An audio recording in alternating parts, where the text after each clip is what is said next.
Por enquanto, esse é o destaque inicial desse assunto aqui no Jornal Gente. O Cláudio Humberto está chegando com um assunto importante também ligado à área da segurança pública, né, Cláudio? Bom dia para você.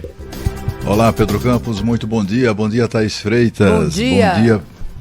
Bom dia, Brasil. Lembrando, né, Pedro, que ontem à tarde o governo brasileiro expediu uma nota pública, uma nota oficial, em que condenou a tentativa de golpe no Peru e apoiou a destituição do presidente Castilho, que acabou destituído e preso. Só para ilustrar aí o oportuno destaque que você nos trouxe. Eu trago aqui hoje uma reflexão e, sobretudo, uma advertência, né, que todos fazemos sempre, frequentemente, mas a classe política faz ouvidos moucos a isso, né, que é exatamente a redução da maioridade penal.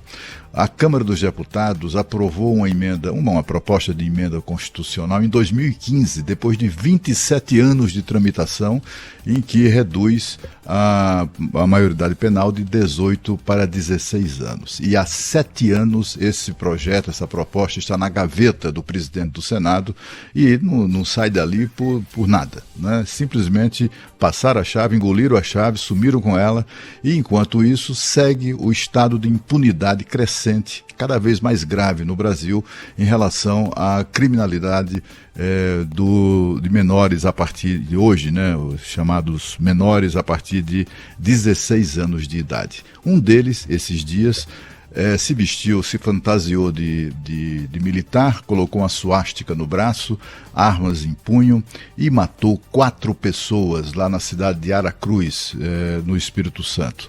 Dessas pessoas, uma delas era uma criança, mas ele a matou. Matou friamente, né? Matou da forma mais cruel, mais covarde que se pode fazer. E ele fez isso, né? Feriu também a bala outras 12 pessoas. E ontem, até rapidamente, né? É uma surpresa que a justiça consiga ser rápida quando lhe convém. Muito rapidamente, ontem saiu a sentença lá no Espírito Santo, a sentença condenatória, entre aspas, desse bandido cruel e covarde de 16 anos de idade. A sentença é internação numa instituição, numa espécie de resort para menores delinquentes ou em conflito com a lei, como eles dizem, né?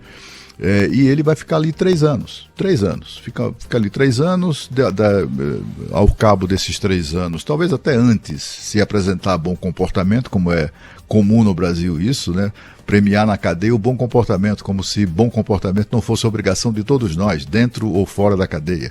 Mas ele aí vai ficar ali, está condenado a 3 anos de internação numa dessas unidades aí de adolescentes criminosos, e depois ele vai sair, minha gente. Ele vai sair pela porta da frente e vai sair com ficha limpa. É o que prevê a lei. A lei, além de proibir, a lei atual que está em vigor, além de proibir uma condenação longa para o bandido de menor idade, também garante que o nome dele jamais será divulgado e nunca haverá registro, nem na justiça, nem na polícia, nem em lugar nenhum, registro de que ele cometeu esses crimes aos 16 anos de idade, quando sabia exatamente o que faz bem e o que faz mal. Sabia exatamente que atirar numa pessoa mata, né? Ou fere, como feriu ele 13 pessoas e matou outras 4.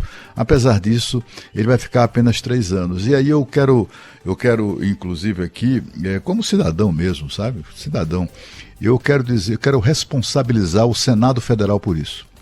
Porque, com toda certeza, se o Senado Federal já tivesse votado e aprovado essa PEC, aprovada na Câmara lá em 2015, por 320 votos a 165, então, portanto, estamos falando de uma votação acachapante na Câmara dos Deputados. Se o Senado Federal tivesse aprovado também essa PEC, com toda certeza, ou pelo menos haveria uma grande chance de essa chacina não ter sido cometida lá em Aracruz e tantos outros crimes. Aqui, semana passada, em Brasília, o cidadão, o trabalhador, está chegando em casa depois de um dia de trabalho intenso.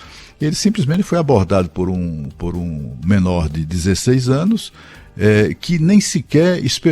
o cara não reagiu, não fez nada. Simplesmente ele bateu com a arma no vidro e o rapaz, quando se virou para ver o que era, ele atirou no rosto do cidadão para roubar dele o celular. E aí vai acontecer a mesma coisa, 16 anos de idade, vai ficar, se ficar, né, tanto tempo assim, vai ficar 3 anos internado.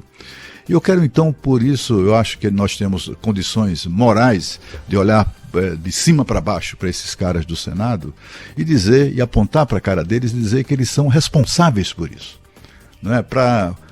Eles aprovam, quando é do interesse político, quando é do interesse pessoal deles, eles aprovam tudo muito rapidamente. Eles alteram a Constituição, movem céus e terras, mas para proteger a sociedade não. O Senado Federal, essas mortes de Aracruz, porque certamente esse rapaz aí de 16 anos de idade, filho de policial, que é alguém, portanto, que lida com esse problema o tempo todo, e inteligente como era, né, estudante, etc., ele sabia que cometendo o crime aos 16, 17 anos de idade, ele não seria punido, não é?